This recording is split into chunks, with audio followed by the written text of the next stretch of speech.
सच्ची मोहब्बत। शादीशुदा लोगों के लिए एक बड़ी सीख। एक गांव में एक पति पत्नी थे। वो पति पत्नी एक दूसरे को बहुत प्यार करते थे, लेकिन उनकी आर्थिक स्थिति बहुत ही खराब थी।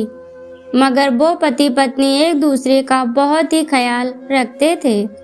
एक दिन की बात है, पत्नी अपने पति से कहती है कि भगवान ने मुझे इतने खूबसूरत और लंबे बाल दिए हैं, लेकिन बालों में लगाने के लिए मेरे पास एक भी अच्छा हेयर पिन नहीं है।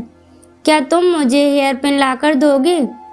तभी पति अपनी पत्नी से कहता है कि तुम पागल हो, मेरी घड़ी की बेल्ट पिछले 10 दिनों से टूट गई है, लेकिन मेरे पास नया बेल्ट लाने के भी पैसे नहीं हैं, तो मैं तुम्हारी हेयर पिन कैसे ला सकता हूँ।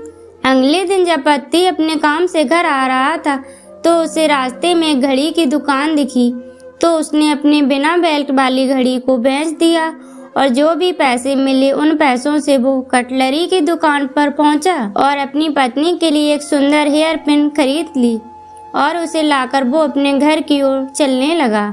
घर पहुंचकर पति ने दरवाजा खटखटाया। तभी पत्नी ने दरवाजा खोला तो पति कुछ देर तक अपनी पत्नी को देखता ही रहता है। तभी पत्नी अपने पति से कहा, क्या तुम भी भूत की तरह मुझे देख रहे हो?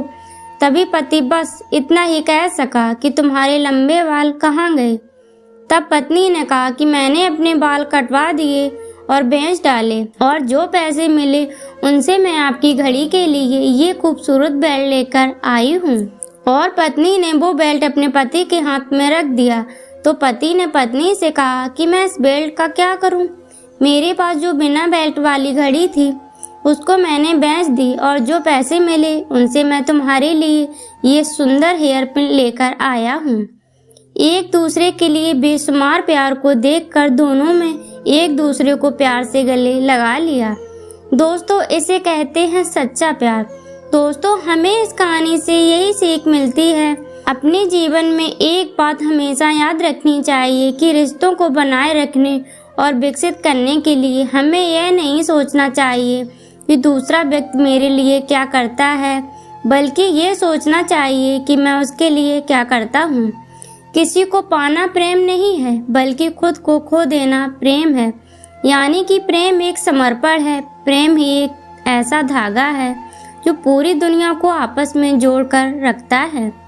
प्रेम ईश्वर के द्वारा दी गई एक अनमोल भेंट है। इसीलिए हमें सामने वाले इंसान को परखने के बजाय उसे समझना चाहिए। दोस्तों, ऐसी ही कहानियाँ सुनने के लिए चैनल को सब्सक्राइब करें, वीडियो को लाइक करें।